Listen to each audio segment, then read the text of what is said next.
Bonjour tout le monde, tous nos fidèles connectés sur les webinaires de l'ordre. Donc nous vous remercions d'ailleurs de vous être inscrits à cette formation, donc qui sera animée par Christine Laurent, Bonjour. qui va vous faire une formation qui sera très riche d'exemples et sur le sujet de la difficile équation de la protection sociale du dirigeant entre coûts, régime obligatoire et assurance complémentaire. Donc, nous remercions beaucoup Christine pour son intervention et nous remercions également la Matmut pour son partenariat avec l'ordre. Donc, Christine, je vous passe la parole. Je vous souhaite à tous un très bon webinaire. Si vous avez des questions, vous n'hésitez pas à vous les poser en ligne sur le chat. Vous aurez également le support de cette formation qui sera mis à votre disposition à la fin du webinaire. Voilà, on vous souhaite à tous une très belle formation. Au revoir. Je rajoute juste un petit complément à ce que vient de dire Nathalie, donc c'est Jérôme Point, bonjour à toutes et à tous. Le document est d'ores et déjà téléchargeable, donc sur le panneau de configuration qui est à droite, vous avez la possibilité de télécharger le support pendant toute la conférence. Oui, tout à fait. Merci, au revoir et bonne formation à tout le monde. Eh bien, bonjour à tous et à toutes. Je commence par mettre déjà le diaporama en route. Voilà. Et donc, quelques mots de présentation. Tout d'abord, merci à l'Ordre et à Nathalie Régnier de m'accueillir aujourd'hui. Je suis une des collaboratrices de la mutuelle Océane Matmut, qui est le pôle santé de la Matmut. Voilà, d'où effectivement la relation que faisait Nathalie avec la maison mère. Donc aujourd'hui, je vais vous parler de la manière la plus pratico-pratique qui soit de la protection sociale du dirigeant, les TNS, les assimilés salariés, tout simplement parce que, comme on le dit, si la santé n'a pas de prix, elle a un coût. Et effectivement, on peut se poser la question de la variable d'ajustement lorsqu'on a affaire soit à des chefs d'entreprise qui ont des moyens qui se sont un peu réduits, notamment avec la crise, soit des chefs d'entreprise qui sont en pleine interrogation parce qu'à un moment donné, voilà, ils se disent mais finalement pour le prix que je paye, qu'est-ce que j'ai exactement? Est-ce que ça vaut le coup? Donc, nous allons commencer, bien sûr, par définir le sujet. Je crois que c'est le b.a.-ba. Il y a 4 risques en prévoyance. La maladie, donc la complémentaire santé, l'arrêt de travail, l'invalidité et le décès. Pour des raisons d'horaire, puisque nous n'avons qu'une heure, eh bien, je ne traiterai que les 2 premiers sujets, c'est-à-dire la complémentaire santé et l'arrêt de travail. L'invalidité et le décès étant quand même, je dirais, dans le même propos que ce que je me propose de vous indiquer. Et puis vous pourrez poser, bien entendu, des questions. Donc une fois qu'on a défini ces 4 risques en prévoyance, nous allons plus particulièrement démarrer par la complémentaire santé. Alors, pour la complémentaire santé, eh bien, comme vous le voyez sur votre écran, les Français en 2019 ont dépensé en moyenne 1 130 € par personne et par an pour leurs frais de santé.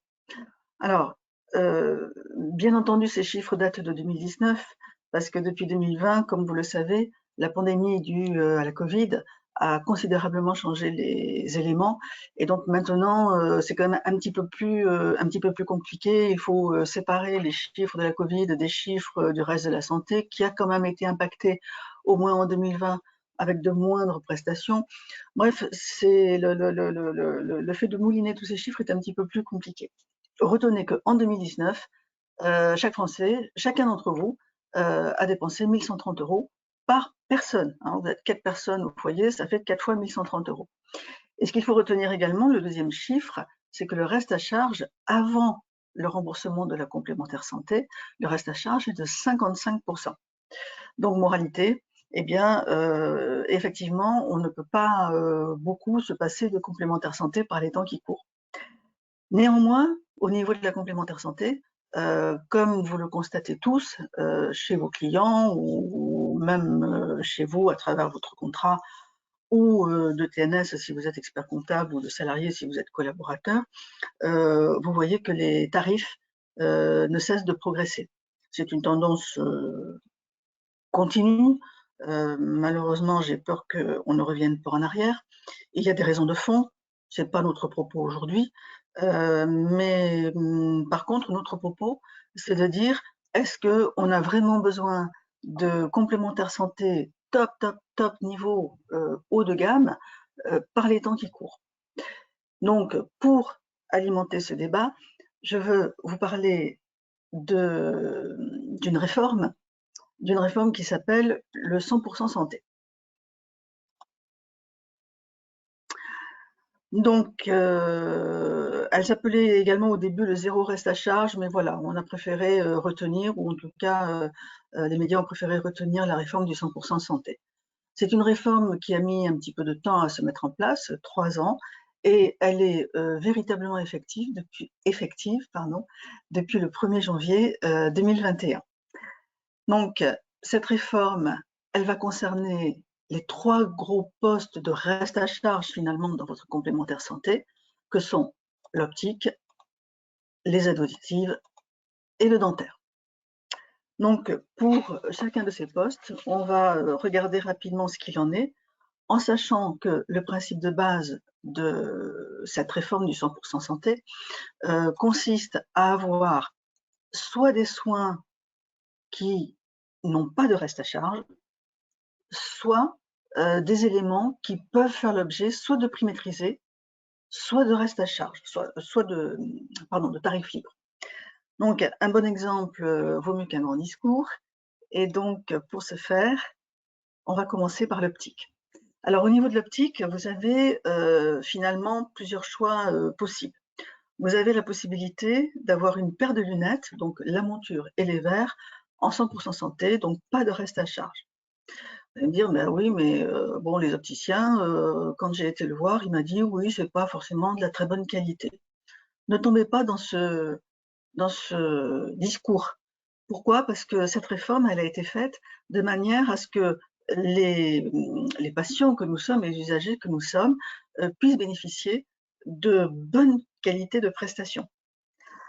Donc, au niveau, par exemple, des verres, les verres vont avoir un tarif de remboursement qui va s'échelonner en fonction de la correction et du type de verre, bien entendu, mais forcément, chacun de ces verres va avoir au moins 3 traitements.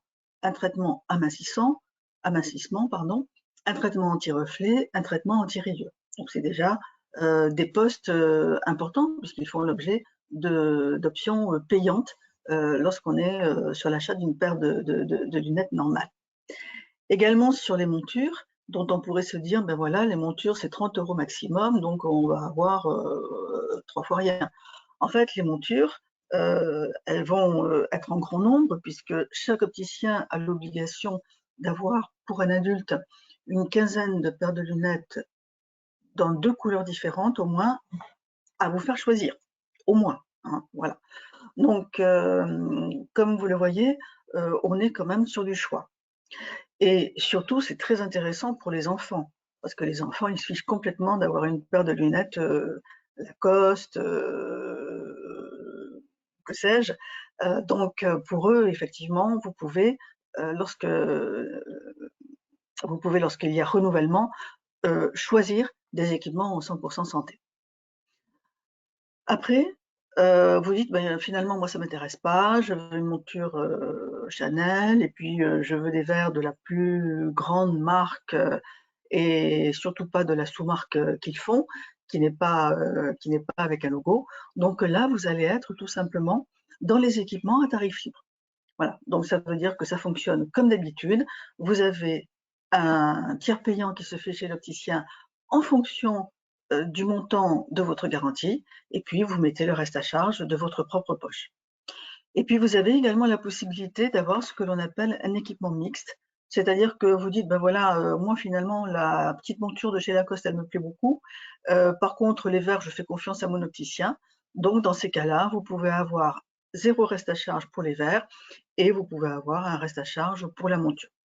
Donc, c'est assez libre, mais comme vous le voyez, ne dites pas, voilà, je m'en désintéresse parce que mon opticien ne me pousse pas vers ces lunettes-là. Il y a un certain intérêt à regarder quand même dans votre choix final. Donc, qu'est-ce que ça donne au niveau des tarifs? Au niveau des tarifs, pour une correction de myopie modérée, entre -2 et -4 à chaque œil, une paire de lunettes aujourd'hui va avoir un tarif médian de 290 €, dont 135 € pour la monture, avec un reste à charge de 65 €. La quasiment même paire de lunettes, eh bien, elle va être avec le 100% santé, dans un tarif maximal de 105 € et avec aucun reste à charge. En ce qui concerne le dentaire, donc le deuxième poste pour lequel la réforme du 100% santé a été faite, le dentaire, bon, c'est un petit peu plus complexe. Pourquoi? D'une part, parce que ça va dépendre du positionnement de la dent. Plus la dent est visible et plus effectivement les matériaux nobles seront privilégiés pour le 100% santé. Voilà. Et si vous êtes effectivement sur les dents du fond, sur les molaires, eh bien le 100% santé, si vous avez une couronne à faire, se fera plutôt avec une couronne métallique plutôt qu'avec une couronne en céramique. Hein, voilà. Donc, ce sont les deux éléments à prendre en compte pour le dentaire, en sachant qu'on a affaire là aussi dans le 100% santé à l'accès à des matériaux de qualité, puisqu'on peut avoir une couronne en céramique zircone et surtout des couronnes en céramo-métallique et en céramique pour les incisives, les canines et les premières prémolaires. Donc vous voyez que c'est vraiment comme du haut de gamme en fait finalement. Si vous ne rentrez pas dans ce cadre-là, dans ce cas-là, vous allez avoir à faire soit des équipements à tarif maîtrisé, donc ça veut dire que la sécurité sociale dit, ben voilà, monsieur le dentiste ou madame la dentiste, vous avez tel tarif à pratiquer, soit vous avez un équipement à tarif libre. Ça sera peut-être la seule critique que l'on pourrait faire au niveau du dentaire dans le 100% santé, c'est que malheureusement, l'implant reste dans les tarifs libres et pas dans les tarifs maîtrisés ni dans le 100% santé. Voilà. S'il y avait une avancée à faire, un progrès à faire, ça serait plutôt dans ce sens-là. Aujourd'hui, les dentistes jouent très bien le jeu et on a affaire à des chiffres qui sont très conséquents puisque le 100% santé représente 55% des équipements au jour d'aujourd'hui. Donc 55%, alors que la réforme complète n'est en route que depuis le 1er janvier 2021. Au niveau des équipements à tarif maîtrisé, eh bien, ils se partagent à peu près de manière équivalente le restant, c'est-à-dire à peu près 20% pour les équipements à tarif maîtrisé et 20% pour les équipements à tarif libre. Donc là aussi, c'est pareil pour une complémentaire santé. Demandez-vous si vous avez besoin vraiment d'avoir un remboursement en prothèse dentaire avec des prestations à très très haut de gamme, ou si vous pouvez avoir quelque chose d'un peu dans la moyenne, et puis par contre, effectivement, accepter de s'auto-assurer, avec beaucoup de guillemets, quand la dépense est là. Parce que si on fait le compte, on ne pose pas tant de prothèses que ça dans une bouche dans sa vie, sauf bien sûr problème exceptionnel. Donc, qu'est-ce que ça donne au niveau des tarifs? Alors, comme nous sommes à Toulouse, je vous aurais bien dit de regarder plutôt sur la gauche de votre écran, mais on s'aperçoit que, en fait, vous êtes un peu entre les deux, c'est-à-dire un peu entre le tarif en province et le tarif parisien. Si on prend quand même le tarif province, en 2018, le prix moyen d'une couronne était de 550 €, avec un reste à charge d'à peu près 200 €. En 2020, à partir de 2020, le reste à charge a été de 0, pourvu que vous soyez effectivement dans les normes que je vous indiquais en termes de positionnement de la dent et de choix du matériau. Encore une fois, les dentistes jouent très bien le jeu et donc vous pouvez leur faire confiance pour vous aider dans cette réflexion si vous avez des travaux dentaires à effectuer. Et peut-être le plus méconnu, mais certainement le plus important de la réforme, eh bien, ça concerne les aides auditives. Tout simplement parce que les aides auditives sont excessivement chères et que la réforme a été une bonne chose pour que beaucoup de personnes puissent s'équiper. Donc, cette aide auditive, pour bénéficier du 100% santé, donc aucun reste à charge, eh bien, elle va concerner d'abord tous les types d'équipements, que ce soit le contour d'oreille, l'appareil que vous mettez dans les appareils intra-auriculaires, pardon. Et puis également, vous pouvez avoir des contours d'oreille à écouteurs déportés, c'est un petit peu plus particulier. Tous ces équipements bénéficient exactement des mêmes conditions de garantie que l'équipement que vous allez acheter à tarif libre. Donc, ça va être 30 jours d'essai gratuits, c'est-à-dire qu'au bout de 30 jours, si vous ne trouvez pas votre compte, vous rendez tout, vous ne devez rien. Et puis, surtout, 4 ans de garantie fabricant. Ça veut dire que pendant 4 ans, vous êtes suivi quasiment gratuitement par l'audioprothésiste. Dans cet équipement, vous avez au moins 3 options qui sont incluses d'office: le système anti-acouphène, le réducteur de bruit de vent et la connectivité sans fil. Donc, on n'est vraiment pas sur de l'entrée de gamme, on est vraiment déjà sur du bon moyen de gamme. Puis après, vous pouvez dire, notamment si vous êtes dans une chorale, si vous jouez d'un instrument de musique, vous pouvez dire finalement, c'est bien le moyen de gamme, mais ça ne me suffit pas, il me faut du très haut de gamme. Et dans ce cas-là, vous allez vous retrouver dans les équipements à tarif libre.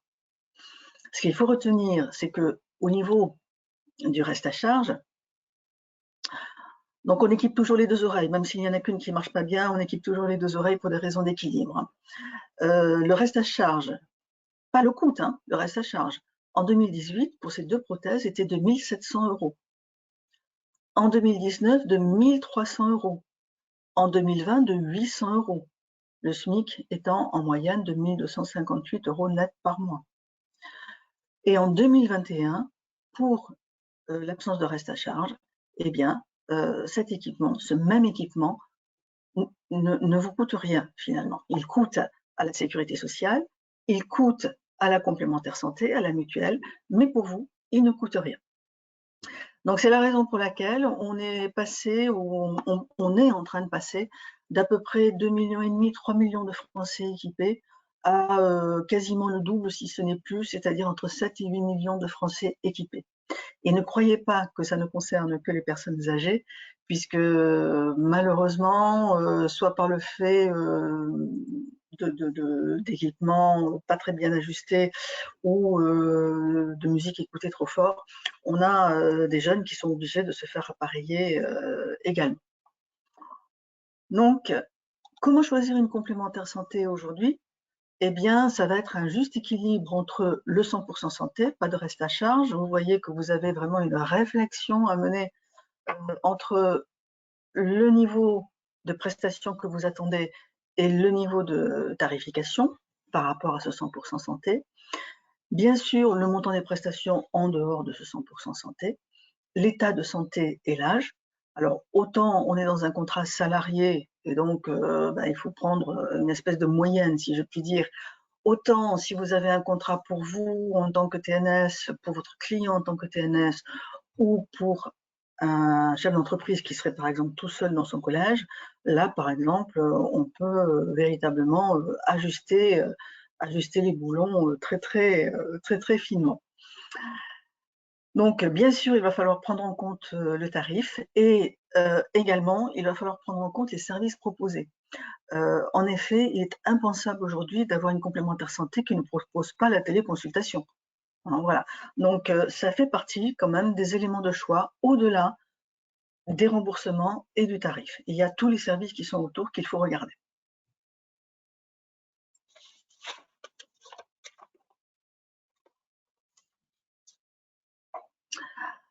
Alors, je n'ai pas de questions sur le chat, donc je vais continuer maintenant. en regardant ce qui se passe sur plus particulièrement l'arrêt de travail. Et comme il y a, alors autant en complémentaire santé, bien sûr, on est sur le même discours entre un TNS et un salarié, autant sur l'arrêt de travail, eh bien, on va avoir de fortes disparités entre les deux statuts. Donc, je vais être obligée de les prendre l'un après l'autre. Et on va commencer par le TNS, dont je vous rappelle que pour faire partie de la sécurité sociale des indépendants, on a, alors c'est pas une liste exhaustive, hein, mais on a l'entrepreneur individuel, l'artisan, le commerçant, le gérant du ERL, le gérant majoritaire de SARL, et puis les micro-entrepreneurs qui sont bien dans ce cadre-là. Pour ceux qui veulent télécharger le support, donc vous aurez les différences qui sont liées au régime obligatoire entre les travailleurs non salariés et les assimilés salariés. Elles sont conséquentes, ne serait-ce que dans le calcul des prestations d'indemnité journalière.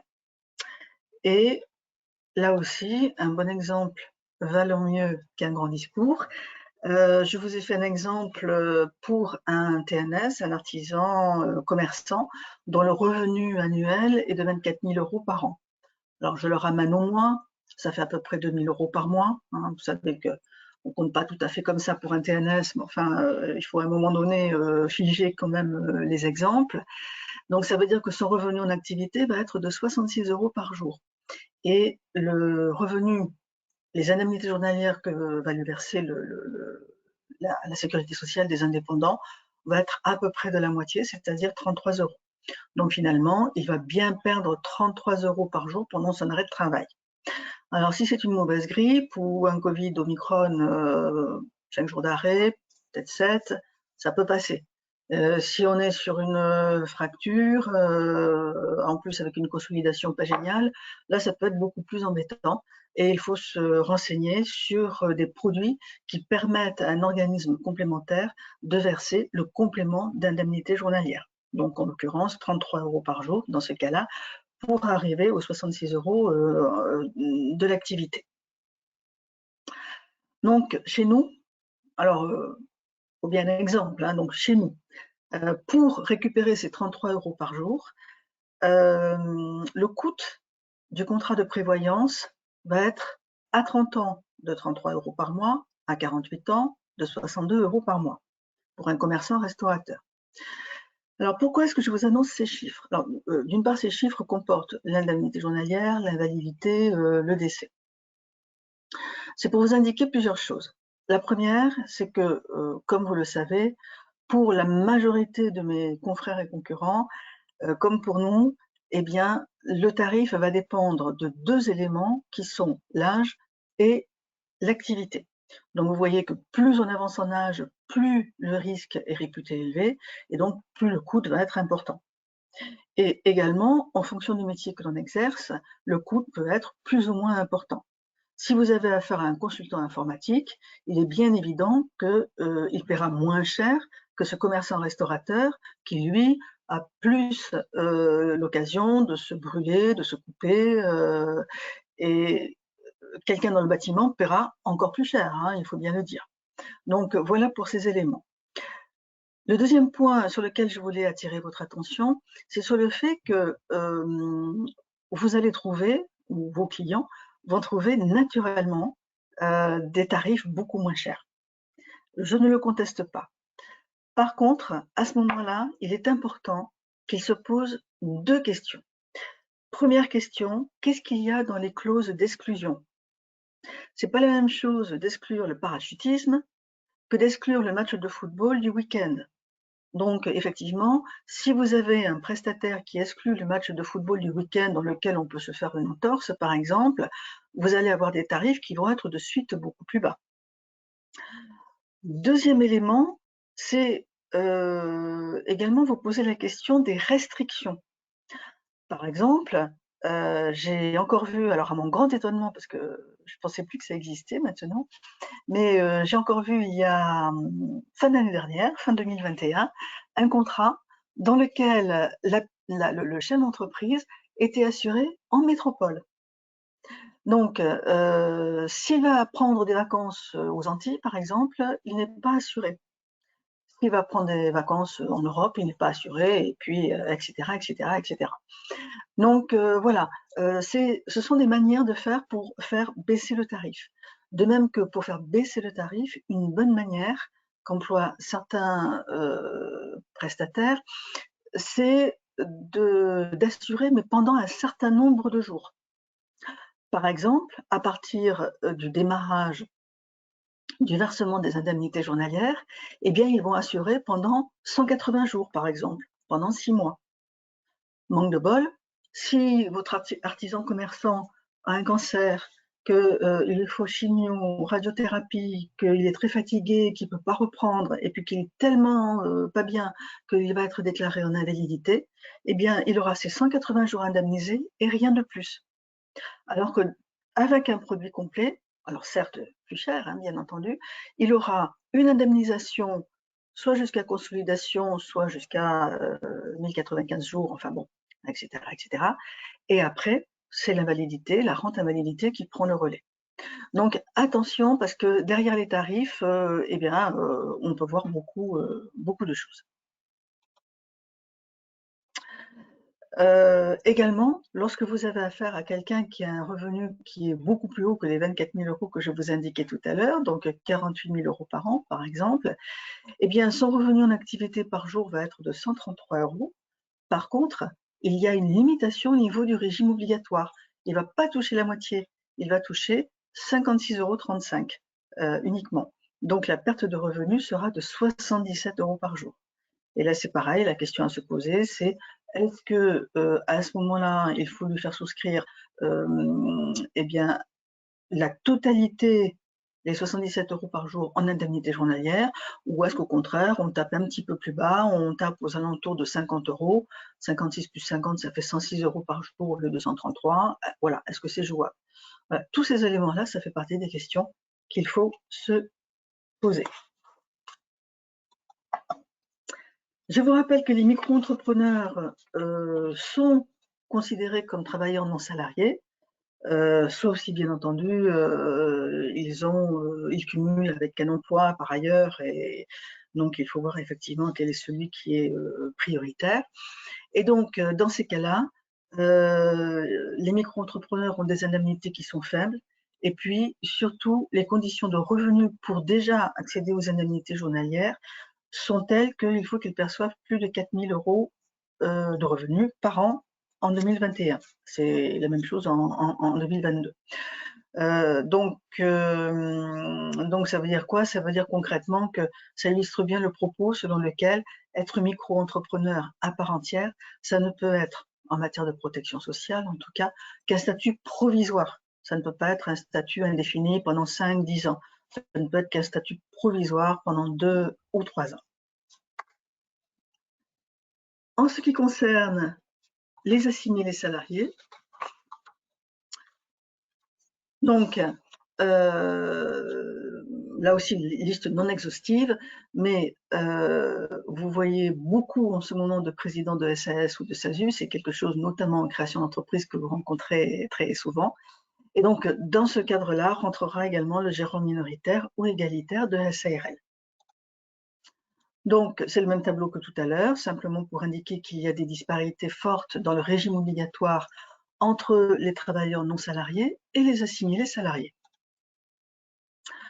Quand il y a un arrêt de travail, la prévoyance pour le chef d'entreprise salarié donc, fait en sorte que le régime obligatoire, la sécurité sociale, va verser 50% du revenu, enfin du salaire, mais avec une limite de 2 771 € par mois, c'est-à-dire 50% de 1,8 fois le SMIC. Il n'y a pas d'indemnisation au-delà, sauf à prendre effectivement un contrat complémentaire. Également, je voudrais attirer votre attention, bien que vous le sachiez, mais c'est toujours bon de le reprendre parce que souvent dans les choix de statut, la fiscalité l'emporte bien souvent sur la protection sociale du dirigeant. Donc, je vous ai fait 2 exemples concernant un chef d'entreprise assimilé salarié, président de SAS par exemple. Donc, dans ce premier cas, son revenu est uniquement constitué par son salaire. Donc son salaire est de 2 000 € par mois, ce qui veut dire un salaire mensuel net d'environ 1 560 €. Manque de chance pour ce chef d'entreprise, il est déclaré en invalidité deuxième catégorie, donc il ne peut plus travailler. Jeune, à 42 ans. Donc ça veut dire qu'il a quand même encore 20 ans avant de toucher sa pension de retraite. Lorsque la sécurité sociale va calculer la pension d'invalidité, elle va la calculer sur le brut, 1 000 € par mois, desquels elle va enlever les prélèvements sociaux qui vont être de 7,4% dans ce cas précis d'invalidité. Ça veut donc dire que ce chef d'entreprise va toucher 926 € par mois. C'est quand même 59% du salaire net versé pendant la période d'activité. Donc ça veut dire qu'il lui faut peut-être un complément de revenu. Mais là, surtout, où est le piège? C'est quand ce chef d'entreprise a choisi un revenu qui se fait avec un salaire minimum et avec des dividendes. Pourquoi? Parce que donc pour arriver à peu près à mes 2 000 € par mois du premier exemple, j'ai pris le cas dans lequel le chef d'entreprise touche 1 000 € par mois de salaire brut et des dividendes annuels de 12 000 €. Hein, voilà, donc on arrive à peu près à 2 000 € par mois. Il a donc un revenu net annuel de 9 360 € de salaire, plus ces 10 000 € de dividendes net. Que va faire la sécurité sociale quand elle va calculer la pension d'invalidité? Eh bien, la sécurité sociale va calculer la moitié, 50%, de 1 000 €, c'est-à-dire du salaire, c'est-à-dire 500 € par mois, desquels elle va enlever les prélèvements sociaux. Ça veut dire que le chef d'entreprise va toucher à peu près 463 € par mois, c'est-à-dire 5 556 € par an, 29% du revenu net. Donc, attention à ce point-là, les dividendes, comme vous le savez fort bien, ne sont pas soumis aux cotisations sociales. Ça veut donc dire qu'il n'y a pas non plus de prestations en cas d'arrêt de travail. Il n'y a pas de prestations de la part de la sécurité sociale, de la part du régime obligatoire, mais il n'y a pas de prestations de la part du régime complémentaire non plus. Donc, il faut toujours essayer de bien calculer entre justement la part du salaire et puis la part des dividendes. On ne se laisse pas obnubiler uniquement par la fiscalité. Donc, pour avoir un complément de revenu, eh bien, vous savez qu'il y a le fameux 1,50% tranche A qui est toujours d'actualité. Donc, ça représente pour 24 000 € bruts par an, 2 000 € bruts par mois, une cotisation de 360 € par an, 30 € par mois, 30 € par mois, à la charge de l'entreprise. Et donc, à titre d'exemple, pour quelqu'un, un chef d'entreprise dont l'âge serait inférieur à 46 ans, s'il y a malheureusement décès, dans ce cas-là, ses ayants droit pourront toucher près de 4 ans de salaire. Les enfants à charge, s'il y en a, pourront toucher 6 mois de salaire, doublement en cas de décès par accident. Et lorsqu'il y a une incapacité temporaire permanente, c'est-à-dire donc quelque chose qui entraîne des indemnités journalières, eh bien, ce chef d'entreprise pourra toucher 90% de son salaire maintenu après 30 jours d'arrêt continu. Donc, c'est autre chose que ce que l'on a vu tout à l'heure comme exemple. En sachant qu'à partir du moment où on commence, eh bien, on n'arrête pas. S'il doit y avoir malheureusement une invalidité, deuxième ou troisième catégorie, toujours pareil, on versera 90% du salaire annuel brut. Voilà. Donc, cette prévoyance, même si elle est obligatoire, sachez qu'elle n'est pas inutile. Et quelquefois, plutôt que de forcer sur la complémentaire santé, on a intérêt à se pencher également sur le contrat prévoyance et à forcer sur la prévoyance pour avoir des plus gros capitaux en cas de décès ou des éléments plus importants en cas d'arrêt de travail.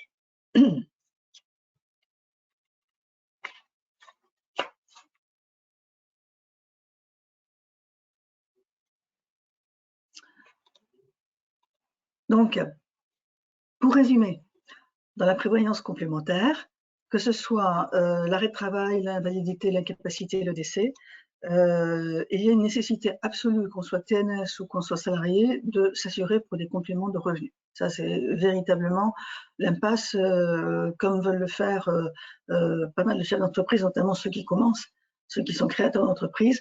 L'impasse est quand même à déconseiller fortement.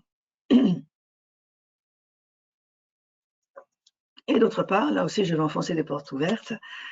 Comme vous le savez, vous avez des avantages fiscaux et sociaux qui sont importants pour pouvoir souscrire ces contrats complémentaires santé et prévoyance. Donc, fiscalité attractive pour le TNS, pour l'assimilé salarié. Donc, avec la loi Madelin, en fonction des plafonds, vous avez effectivement la possibilité de pouvoir prévoir des sommes assez conséquentes en prévoyance, en santé, en dépendance, en retraite, en perte d'emploi, sauf pour le micro-entrepreneur qui, lui, n'a pas le droit à la loi Madelin. Il ne peut pas avoir des avantages en entrée et puis avoir tous les avantages qui se cumulent. Donc, aujourd'hui, pour la loi Madelin, le plancher est de 2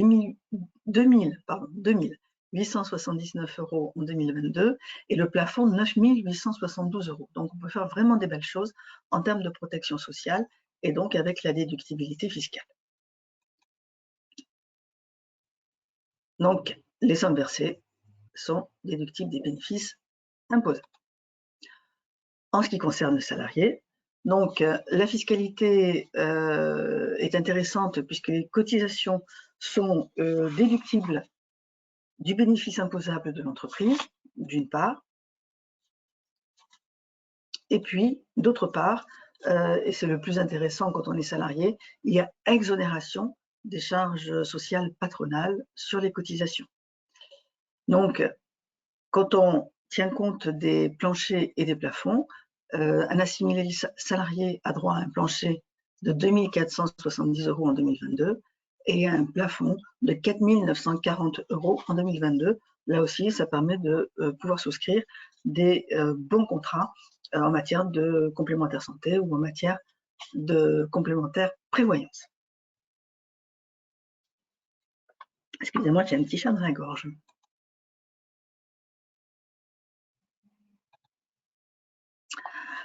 Voilà, dans le chat, je ne vois pas de questions. Donc, je vous propose de terminer par les dernières actualités sociales. Donc, j'en ai 3 à porter à votre attention. La première concerne la mise à jour des catégories objectives.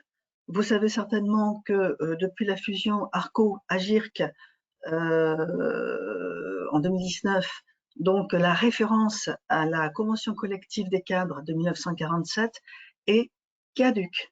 Donc maintenant, si vous avez des décisions unilatérales ou à faire ou à corriger pour une entreprise, sachez que donc vous devez faire référence soit aux articles 2.1 et 2.2 de l'ANI du 17 novembre 2017 relatifs à la prévoyance des cadres, soit bien entendu aux accords professionnels, conventions de branche, etc., etc.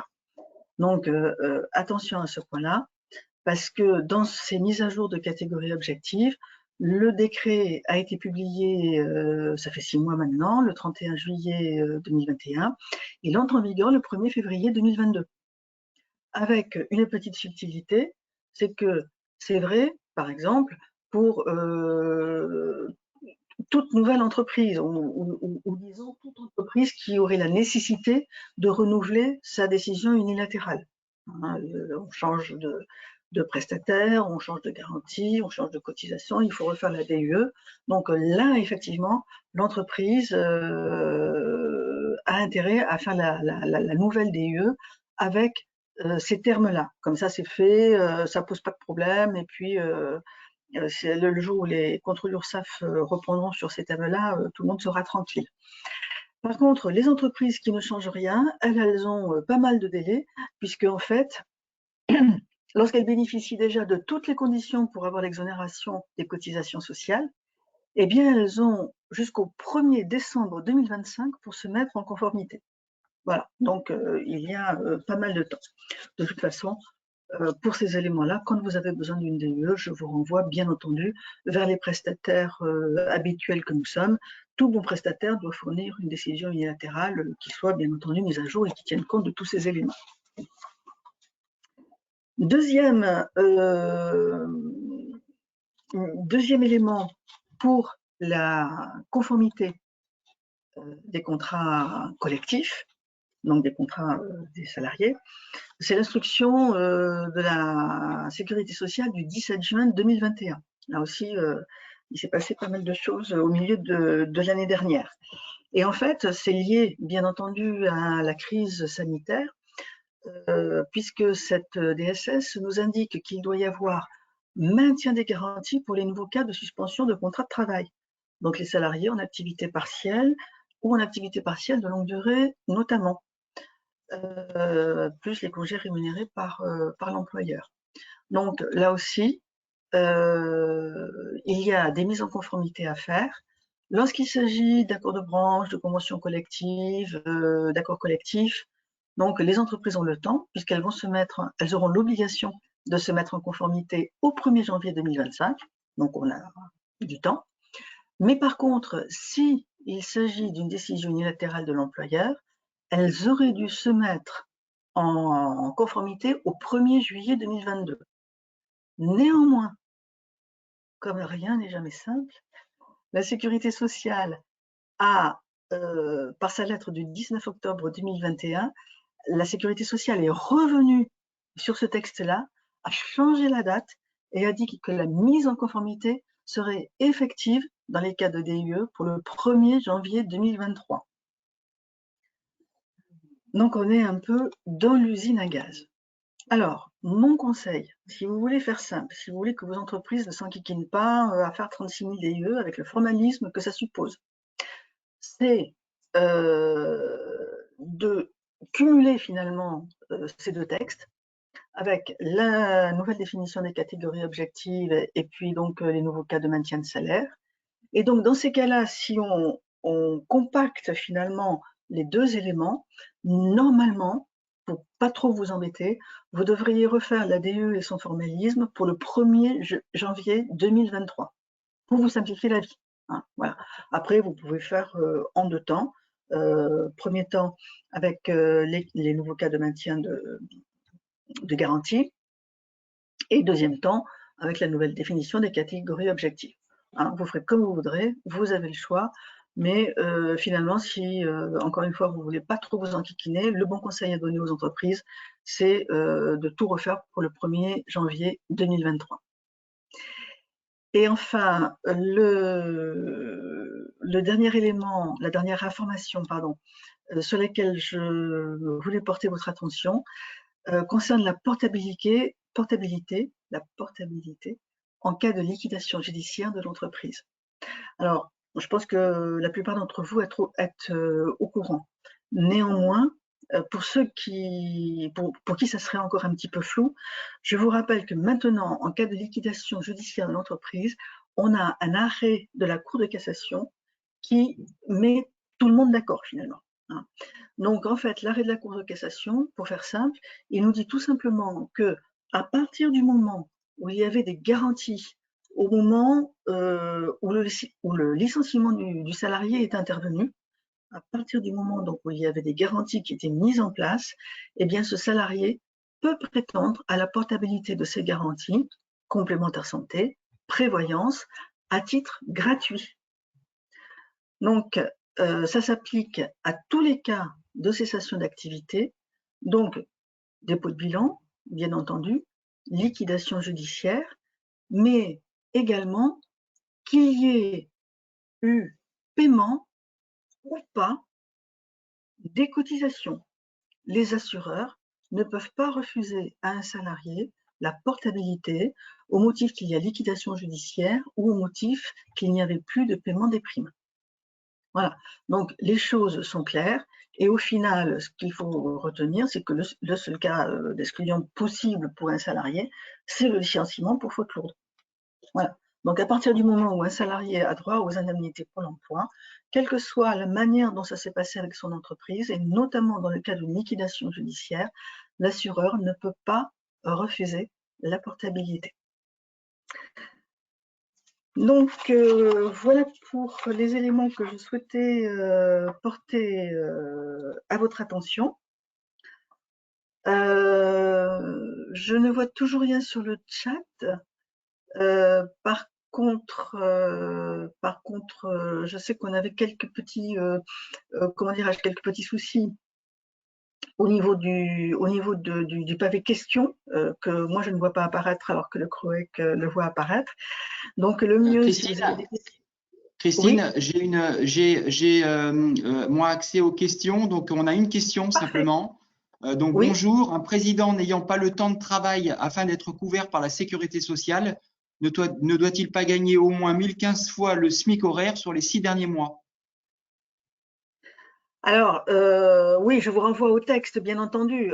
C'est évident qu'en 1 heure de temps, on n'a pas le temps d'aborder tous ces points de détail. Mais oui, vous avez tout à fait raison.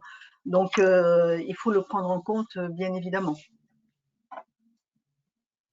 Je n'ai pas d'autres questions. Je n'ai pas d'autres questions pour l'instant. Je rappelle à tous les participants qu'ils ont la possibilité de télécharger le support donc, en utilisant donc, le pavé qui est à droite de leur écran. Je ne vois pas d'autres questions visiblement donc pour le moment. Donc, on va pouvoir clôturer ce webinaire en vous remerciant, Christine, de l'avoir animé avec brio. Et je voulais remercier encore une fois le CROEC Occitanie, dont j'apprécie toujours le dynamisme, qui ne se dément pas au fur et à mesure des années. Je vous souhaite à tous une bonne journée, écoutez, une bonne semaine. Merci Christine, merci à tous les participants et très bonne journée à tous. Au revoir.